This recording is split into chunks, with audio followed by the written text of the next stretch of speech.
Titanic के डूबने की शुरुआत कई सालों पहले एक रेस से हुई थी।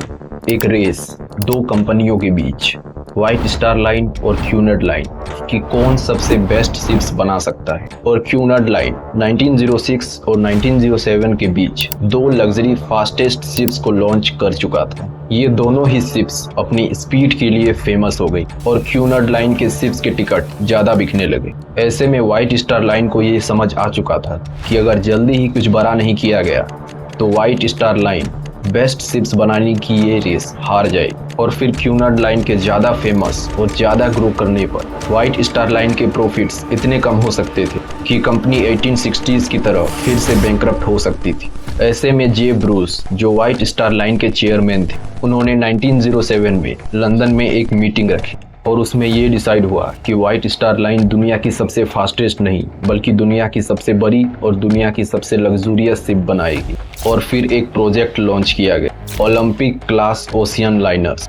इस प्रोजेक्ट में 3 शिप्स को बनाना था, RMS ओलंपिक, RMS टाइटैनिक और HMHS ब्रिटेनिक। और इस वीडियो में हम RMS टाइटैनिक की बात करेंगे, जो इस प्रोजेक्ट की सेकंड शिप थी। और फिर 1909 में टाइटैनिक का कंस्ट्रक्शन शुरू हो गया।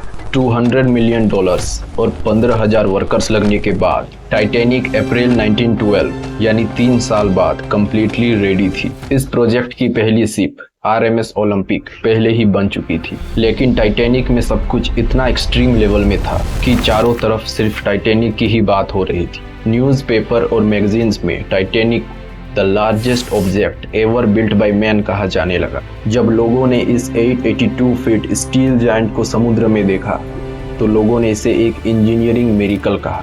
और जब लोगों ने टाइटैनिक के water tight compartments, automatic doors और एडवांस्ड इंजीनियरिंग के बारे सुना तो अब लोगों को लगने लगा था कि टेक्नोलॉजी नेचर से भी ज़्यादा पावरफुल हो चुकी है। और इसलिए लोगों ने इसे अनसिंकेबल कहना शुरू कर दिया, यानी एक ऐसी शिप जो कभी डूब नहीं सकती। खुद टाइटैनिक को बनाने वाली कंपनी व्हाइट स्टार लाइन ने भी ऑफिशियली कभी भी अनसिंकेबल शब्द का इस्तेमाल नहीं किया था, लेकिन पब्लिक और मीडिया टाइटैनिक को लगभग अनसिंकेबल मान चुके थे। टाइटैनिक के अंदर 3 अलग दुनिया बनाई गई थी। फर्स्ट क्लास, जिसमें मिलियनियर्स, बिजनेसमैन, सेलिब्रिटीज और रॉयल लेवल के लोगों के ट्रेवल करने के लिए बनाया गया था। ये फर्स्ट क्लास उस समय के सबसे एक्सपेंसिव होटल्स जैसा था। उसमें था private promenade deck, Turkish bath, gymnasium, luxury restaurant और बहुत कुछ। सेकंड क्लास, जिसे टीचर्स, इंजीनियर्स, प्रोफेसर्स, टूरिस्ट और एजुकेटेड फैमिलीज के लिए बनाया गया था, जिसमें अपना dining room, library, promenade deck, comfortable cabins और बहुत कुछ था। और सेकंड क्लास की सबसे इंटरेस्टिंग बात ये थी कि दूसरी शिप्स के फर्स्ट क्लास भी टाइटैनिक के सेकंड क्लास जितने इंटरेस्टिंग और एक्सपेंसिव नहीं थे। और थर्ड क्लास में मोस्टली इमिग्रेंट्स ट्रेवल करते थे। ये immigrants Ireland, Finland, Sweden, Syria और ईस्टर्न यूरोप से आए थे। और टाइटैनिक के अंदर ये सारे इमिग्रेंट्स अमेरिका जा रहे थे ताकि अमेरिका में उन्हें जॉब्स मिल सके और वे एक बेटर और न्यू लाइफ शुरू कर सके। पुराने शिप्स में इन ट्रेवलर्स को एक बड़े डॉर्मेट्री में रखा जाता था, लेकिन टाइटैनिक में कई ट्रेवलर्स को प्रॉपर केबिन्स मिले थे। और थर्ड क्लास में dining rooms, common rooms, heating और डिसेंट फूड, ये सब अवेलेबल था। कई इमिग्रेंट्स को थर्ड क्लास भी मॉडर्न लगता था। अर्ली 1912 ये वो समय था जब टाइटैनिक की टिकट सेल्स शुरू हो गई थी, जिसमें फर्स्ट क्लास का प्राइस 5 लाख, सेकंड क्लास का 2 लाख और थर्ड क्लास का 1 लाख था। और लग्जरी सूट्स का प्राइस करोड़ों तक पहुंच चुका था। इन लग्जरी सूट्स में कई बेडरूम्स, सर्वेंट रूम्स और प्राइवेट डेक भी होते थे। इस तरह 1912 के कुछ महीने गुजरने के बाद वो दिन आ गया था जब टाइटैनिक को अपनी पहली यात्रा के लिए निकलना था। 10 अप्रैल 1912 सुबह का समय था। इंग्लैंड के साउथ एफ्टन पोर्ट पर टाइटैनिक डिपार्चर के लिए खड़ी थी। डॉक पर हजारों लोग, फैमिलीज, वर्कर्स, पैसेंजर्स, रिपोर्टर्स भाग दौड़ में लगे हुए थे। चारों तरफ एक्साइटमेंट थी। हजारों लोग तो सिर्फ दुनिया के सबसे लग्जूरियस और बड़े शिप के डिपार्चर को देखने आए थे। और दोपहर के करीब 12 बजे टाइटैनिक ने न्यूयॉर्क की तरफ अपना सफर शुरू कर दिया। लोग शिप के डेक से अपने फैमिलीज को बाय बोल रहे थे। टाइटैनिक में मौजूद फर्स्ट क्लास के पैसेंजर्स के लिए ये सफ़र एक वेकेशन की तरह था और थर्ड क्लास के लोगों के लिए अमेरिका में बेटर जॉब अपॉर्चुनिटीज़ और एक न्यू लाइफ। 4 दिन तक सब कुछ नॉर्मल रहा। पैसेंजर्स एंजॉय कर रहे थे, म्यूजिक चल रहा था और कैप्टन एडवर्ड टाइटैनिक को 22 नॉट्स की हाई स्पीड पर चला रहे थे। और उसी दिन यानी 14 अप्रैल को दूसरी शिप टाइटैनिक को बहुत सारे आइसबर्ग वार्निंग्स को भेज रही थी और सबसे important radio message SS Californian ship से रात के 10:55 में आया था। और इस मैसेज के सिर्फ 45 मिनट बाद टाइटैनिक एक आइसबर्ग से टकरा गई।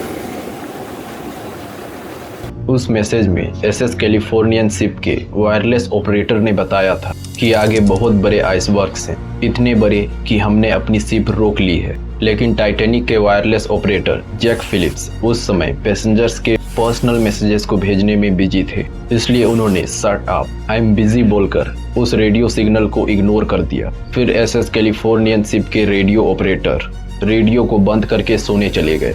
इनमें से कुछ iceberg warnings captain Edward Smith तक पहुंच चुकी थी, लेकिन उन्होंने टाइटैनिक की स्पीड को ना तो सिग्निफिकेंटली कम किया और ना ही उन्होंने टाइटैनिक को रोका। कंपनी भी यही चाहती थी कि स्पीड कम ना हो। कैप्टन एडवर्ड स्मिथ भी इस बात को लेकर फुल कॉन्फिडेंट थे कि ये शिप अनसिंकेबल है और अगर सामने कोई आइसबर्ग आ भी जाएगा तो टाइटैनिक को समय रहते टर्न कर लिया जाएगा। यानी एक बात क्लियर थी कि स्पीड कम नहीं होगी। और यहाँ सबसे इंटरेस्टिंग बात यह है कि आज के समय में भी टेक्नोलॉजी इतनी एडवांस नहीं हुई है कि कोई भी शिप आइसबर्ग वाले एरिया में टाइटैनिक की रफ्तार से चल सके, जबकि टाइटैनिक 14 अप्रैल की उस रात को 22 नॉट्स की हाई स्पीड पर चल रही थी। कैप्टन एडवर्ड ने क्राउज नेस्ट यानी शिप के सबसे ऊपर और आगे वाले हिस्से में 2 क्रू मेंबर्स को ये देखने के लिए रखा था कि आगे आइसबर्ग दिखने पर तुरंत इन्फॉर्म किया जाए। लेकिन उन क्रू मेंबर्स के पास दूरबीन था ही नहीं, क्योंकि दूरबीन जिस लॉकर में था उस लॉकर की कीज उन्हीं ऑफिसर के पास रह गई थी, जिसे डिपार्चर से पहले ही रिप्लेस कर दिया गया। और साथ ही उस रात समुद्र बिल्कुल शांत था, मूनलाइट भी बिल्कुल ना के बराबर थी। यानी अगर कहीं आइसबर्ग भी हो तो उसके चारों ओर व्हाइट फोम नहीं दिखेगा, क्योंकि यह व्हाइट फोम लहरों से बनती थी, ना कि शांत समुद्र में। और फिर रात के 11:40 पर क्राउज नेक पर खड़े एक क्रू मेंबर को एक डार्क शेडो दिखाई दिया। उसने तुरंत 3 बार बेल बजाई और फोन करके कैप्टन को बताया आइसबर्ग ठीक सामने है। और फिर तुरंत टाइटैनिक को मोड़ दिया गया, लेकिन टाइम था ही नहीं। टाइटैनिक के राइट साइड को आइसबर्ग ने स्क्रैप कर दिया। यह कई लोगों के लिए एक वाइब्रेशन जैसा था, इसलिए बहुत सारे लोगों ने इस पर ध्यान ही नहीं दिया। थॉमस एंड्रूज जो खुद उस शिप के डिजाइनर थे, वो इंस्पेक्शन के लिए गए और उन्होंने देखा कि 5 से ज़्यादा कंपार्टमेंट्स पूरी तरह डैमेज हो चुके हैं। और शिप के डिज़ाइन के अकॉर्डिंग अगर 4 कंपार्टमेंट्स डैमेज होते तो शिप को बचाया जा सकता था। उन्होंने 11:50 में कैप्टन एडवर्ड स्मिथ से कहा कि लगभग 2 घंटे में टाइटैनिक पूरी तरह डूब जाएगी। कैप्टन स्मिथ ने तुरंत डिस्ट्रेस प्रिपरेशन शुरू करवाई, लाइफ बोट्स तैयार करने को कहा। साथ ही पैसेंजर्स को धीरे धीरे इन्फॉर्म करने को कहा गया ताकि पैनिक क्रिएट ना हो। अभी भी बहुत लोग टाइटैनिक में एंजॉय कर रहे थे, क्योंकि उन्हें सच्चाई नहीं पता थी। 12:05 में सारे लाइफ बोट्स तैयार थे, जिनकी संख्या सिर्फ 20 थी और कैपेसिटी 1178 लोगों की। लेकिन शिप पर 2200 से ज़्यादा लोग मौजूद थे, यानी आधे लोगों के लिए जगह थी ही नहीं। 12:15 में पहला डिस्ट्रेस सिग्नल छोड़ा गया और SOS सिग्नल टाइटैनिक से थोड़ी ही मील की दूरी पर खड़ा SS कैलिफोर्नियन शिप का रेडियो ऑपरेटर अब तक सो चुका था, इसलिए उस शिप से कोई भी मदद नहीं मिल पाई। उस शिप के क्रू मेंबर्स जो अभी भी जागे हुए थे, उन्होंने रॉकेट्स को देखा, पर उन्हें लगा कि ये कोई इमरजेंसी वाली सिचुएशन नहीं है। और बाकी की शिप्स जिन्हें SOS सिग्नल मिला था, उनकी दूरी लगभग 4 घंटे की थी। 12:25 से 12:45 तक कई लाइफ बोट्स को लॉन्च किया गया, जिनमें विमेन और चिल्ड्रन को पहले भेजा गया। लेकिन इन लाइफ बोट्स में 65 लोगों की कैपेसिटी होने के बावजूद 20 से 30 लोगों के साथ ही ये लाइफ बोट्स लॉन्च हो रहे थे, क्योंकि ज़्यादातर लोगों को लग रहा था कि टाइटैनिक स्टेबल है और डीप ओशियन से ज़्यादा सेफ है। लेकिन रियलिटी में टाइटैनिक ग्रेजुअली सिंक हो रही थी। म्यूजिशियंस अपना म्यूजिक बजा रहे थे ताकि पैनिक कम हो और लोग शांत रहे। लगभग 1 बजे शिप टिल्ट होने लगी। अब सारे पैसेंजर्स पैनिक करने लगे। अब लोग लाइफ बोट्स की तरफ दौड़ने लगे। थॉमस एंड्रूज टाइटैनिक के डिजाइनर और एडवर्ड स्मिथ टाइटैनिक के कैप्टन एंड तक लोगों की मदद करते रहे। पर बाद में वो खुद भी सरवाइव नहीं कर पाए और 2 बजे से कुछ देर पहले लास्ट लाइफ बोट लॉन्च हुआ और वो कम्प्लीटली ऊपर चला गया। 2:17 में टाइटैनिक ओशियन की डार्कनेस में पूरी तरह डूब गई।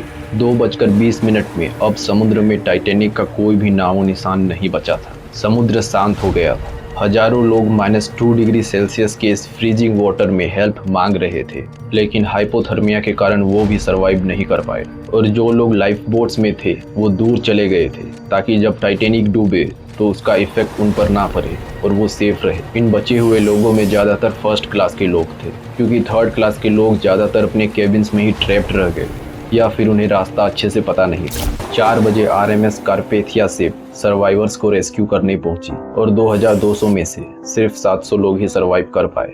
बाद में इंटरनेशनल इन्वेस्टिगेशंस हुई और इन गलतियों को रिस्पॉन्सिबल माना गया। आइसबर्ग वार्निंग्स को इग्नोर करना, डेंजरस स्पीड मेंटेन करना, लाइफ बोट्स कम होना, प्रॉपर इमरजेंसी ड्रिल्स ना होना, नियर बाय शिप कैलिफोर्निया का हेल्प ना करना, 24 आवर रेडियो वॉच ना होना और फिर आगे ऐसी एक भी गलती ना हो, इसलिए बेटर लॉज बनाए गए। इस तरह टाइटैनिक दुनिया के लिए एक लेसन बन गया कि टेक्नोलॉजी पावरफुल हो सकती है लेकिन नेचर से बरी नहीं।